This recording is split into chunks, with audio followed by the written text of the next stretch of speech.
US China relations के expert Gordon Chang का बयान, जिसमें उन्होंने कहा कि भारत चाइना रशिया के एंटी वेस्ट गठबंधन का हिस्सा नहीं बनेगा। ये एक बहुत ही महत्वपूर्ण और रणनीतिक मुद्दा है जो ग्लोबल राजनीति और भारत की विदेश नीति को सीधा प्रभावित करता है।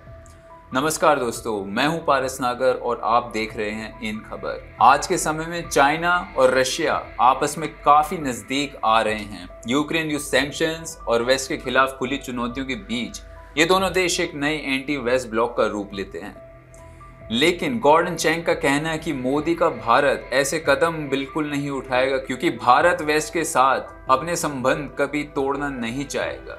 ट्रंप परेशान है, उनका हाल बेहाल है।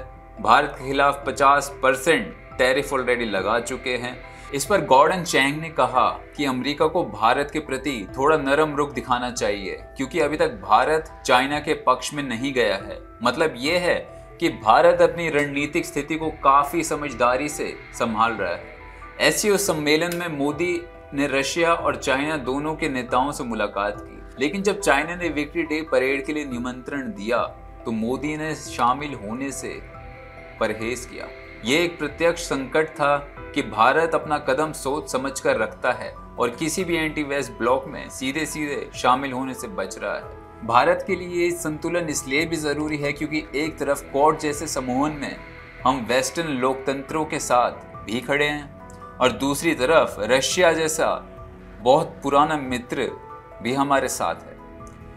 अब बात यह है, गॉर्डन चैंग कहते हैं कि भारत के पास आज भी स्ट्रेटेजिक फ्लेक्सिबिलिटी और वो इसको खोना नहीं चाहते हैं। चाइना अब एक नए विकास बैंक के तरफ निकल चुका है, जो एससीओ सम्मेलन के बाद दिखा। ये चाइना की अपनी पकड़ मजबूत करने की रणनीति है, लेकिन भारत इस पर सीधा हाँ कहने के बजाय अपना डिस्टेंस रखता है ताकि उसको स्वतंत्र बने रहे।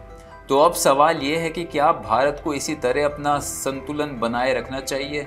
क्या स्ट्रेटेजिक ऑटोनॉमी हमारी असली ताकत है, या फिर दोस्ती और पर्सनल रिलेशंस को भी राजनीति में हथियार के रूप में यूज करना चाहिए?